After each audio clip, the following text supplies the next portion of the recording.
Hi, my name is Gwen Foster.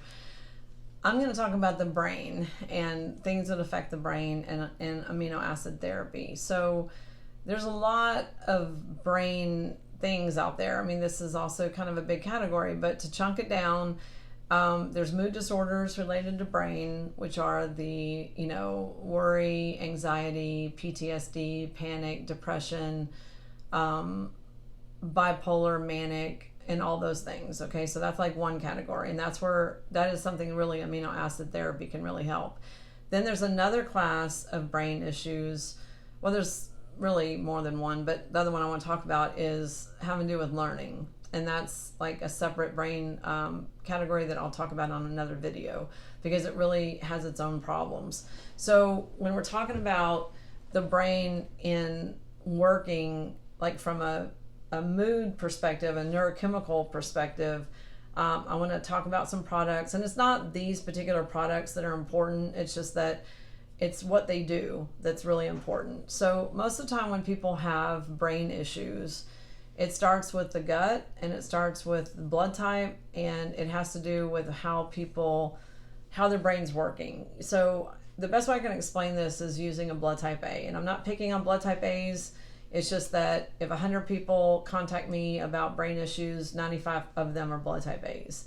The other 5% are either people who are vegan, vegetarian, or maybe don't have a gallbladder.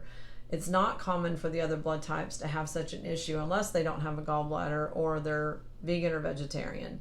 So if someone is eating beef regularly and they're digesting it well, they're going to be pretty even keeled. Their brain's going to be working on all 8 cylinders. And I'm not talking about beef at McDonald's. That is not even beef. That's like soy protein isolate with a bunch of other crap thrown in there. I'm talking about real beef, like that you cook buy at the grocery store and make at home. So don't think that a fast food burger is you getting beef several times a week, because actually it's not. There's sometimes less than 4% of beef in the actual beef hamburger.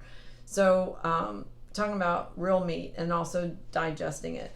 So let's say you're not doing that. Let's say you're not eating beef. Well, you have some potential real problems, especially in the brain and mood department, and your brain will start working like a pinball in a pinball machine. It will be harder to focus, harder to stay on track, more like all over the place. And this is like what ADD is, so it is a little bit about learning too, but it can be focus, retention, comprehension, how we think, how we are articulating information, and how we remember information. One of my friends one time said she had CRS, and I was like, what's CRS? And she was like, can't remember shit. And that's like, I have some people I feel like that are clients that, you tell them something and by the end of the day, they don't remember, so it's hard. I mean, sometimes people say they can't remember to take their supplements, or they can't remember what you told them to do. And so this is a real problem. And I think it's, in society, it seems to be kind of overwhelming. It's amazing how many people I talk to that don't remember a conversation earlier that day. I mean, they don't remember the details, or they don't remember yesterday, or they don't remember last week. And they'll ask the same questions over and over. And this is something that's a sign that their brain needs help. Their brain needs support. Sometimes it's because of diet. Sometimes it's because of digestion.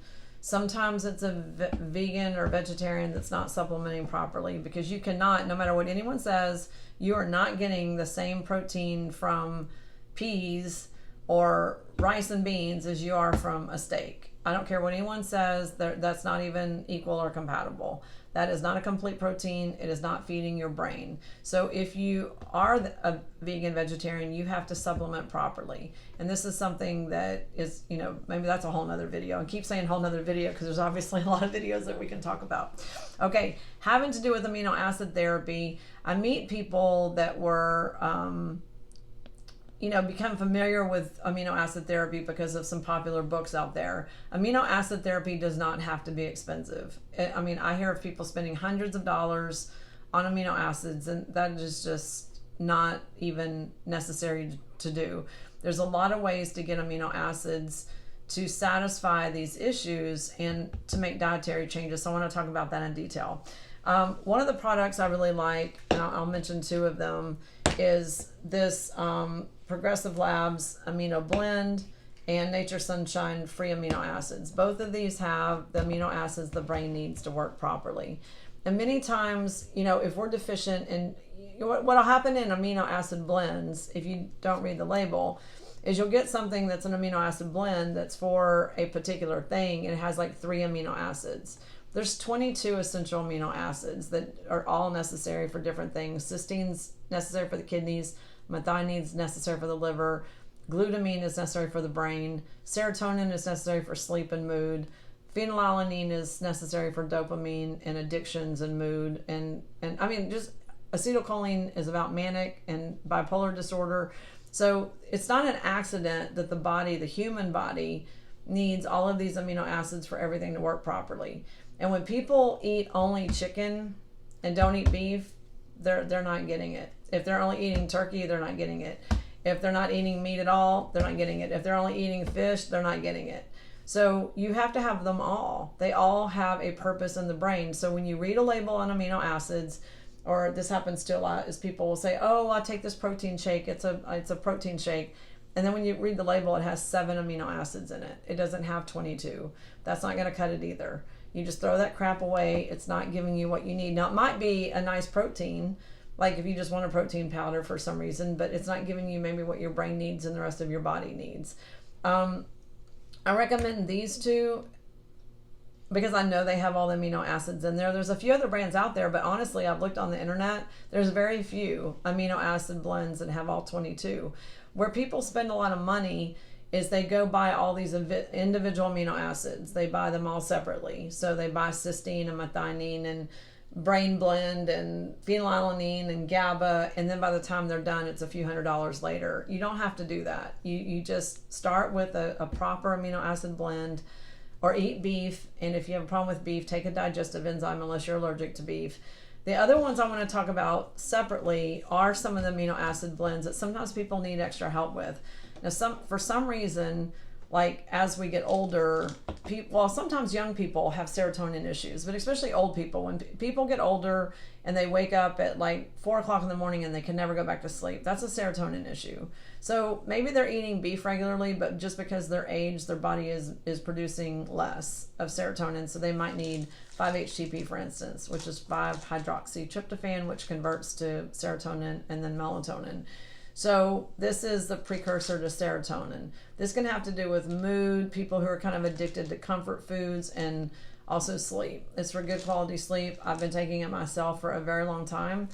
I thought it was the best thing in the world when I found 5-HTP about 18 years ago. I mean, it was just like, that's how long I've been taking it. I love it. It's one of the products that when people have low serotonin, I recommend they take 5-HTP, and it may be something you have to take forever or for a very long time.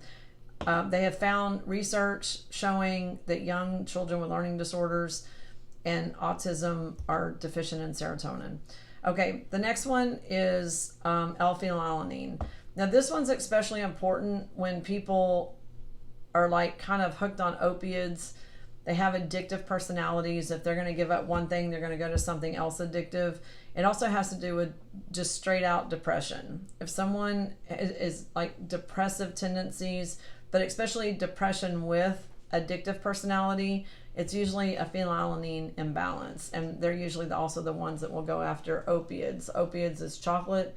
Opiates is certain alcohol and tobacco and lots of drugs like cocaine, heroin, ecstasy. All of those are opiate based. The next one is glutamine. And I want to talk about glutamine and GABA the same because they're actually, together they're kind of the same. These two are super important if you've had any blood-brain barrier dysfunction. And a lot of times, people mostly don't even know what that is. Blood-brain barrier is a membrane around the neck that keeps food chemicals out of the brain.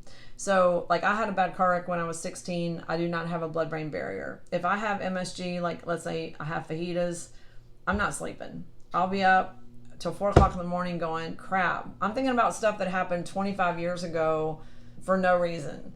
And my brain is just like busy brain like crazy, and it just has to wear out of my system. But what most people don't think about, because they won't give up MSG, is it is killing brain cells. It is literally killing brain cells that are needed for your brain to function. So even like Alzheimer's and dementia and Parkinson's and some neurological disorders can be because of MSG and aspartame. GABA and gluten. Okay, so let me explain this one more way. In the brain, there's like little Pac-Man receptor sites. They want amino acids, especially the brain ones. And they're sitting there like little Pac-Man wanting stuff. So let's say someone's drinking a Diet Coke because they ordered Diet Coke with their lunch, and the Diet Coke gets in the stomach first. Those bypass the blood-brain barrier because it's aspartame. They have the same chemical structure as glutamine or aspartame or MSG, and they get up there and it satisfies that receptor site of that Pac-Man receptor site thing, and then it kills that brain cell. But before it kills the brain cell does this, like it fires itself literally to death. And that process can be 20 minutes, 4 hours, 8 hours. It's different on different people. But that's in the I can't go to sleep stage. That's the person that's eating hot Cheetos at night as a snack and then can never go to sleep. So it's a known problem that this does this to the brain cells. That's why the brain cells are dead, and that's why the person, a lot of times, especially with institutional food like nursing homes, schools, prisons, places that do high quantity bad food, they're high in MSG to try to make it taste at least normal. I think of like the frozen TV dinners, like the Salisbury steak, that's like an MSG thing waiting to happen. You know, it's crap, it's junk, it's not even real food, but there has to be something in there in the gravy to make people even buy that twice, because it's actually quite disgusting. Why would someone buy that twice? So MSG is put in there as a flavor enhancer, but what it does is kills brain cells. So the GABA and the glutamine, if they get into the brain first. So, okay, here's the Diet Coke. It's killed the brain cells. It's filled the receptor sites. It's made the person lose brain cells and affect their memory, and then they can't remember what you told them, and then they can't sleep. Glutamine and GABA, if taken ahead of time, now I'm not saying go out and eat those foods. I'm saying you should avoid that. But let's say you have no choice. You're going to a birthday party, and it's at Papacitos, which is a famous Mexican restaurant in Houston. I don't know why their fajitas seem more loaded with MSG than anywhere else, because it's the worst. Like I went to a party one time catered by them, and I think I never slept. I think I was awake the whole entire night. But if you know you're going to go do that, and you can't help it because it's a wedding or it's a dinner, birthday, whatever, I would take GABA, this one, before going and having that meal, because if GABA gets to those receptor sites first, it satisfies that thing, and then when the bad stuff comes along, it's not the same impact. So there are ways to do like a Band-Aid. A Band-Aid would be to take these first. And then a product that I really like that I've only been offering for about 2 years is Neurotrans Active. This is an Apex Energetics homeopathic spray that gives the homeopathic version of glutamine, serotonin, acetylcholine, and phenylalanine. And it is, I think, $22. It's very inexpensive. And it's a great way as a first step for those people that it's probably that and one of the 2 amino acids. I mean, you're talking about maybe $50. And you're taking care of your amino acid therapy. So it's a great way to get what your brain needs. And then you decide later, if you just take these 2 things for like 2 or 3 months, let your brain get back to normal, stop the processed foods and the food chemicals, and then decide if you need to do anything additionally. Usually people don't. This usually satisfies those particular issues. And like I said, I will do a separate video on learning disorders because it is brain stuff too, but with a lot of different other potential causes. So I hope that this was beneficial. If you have any questions or want to order products for the brain, just send me an email. My information is below this video. Thanks, and like and subscribe.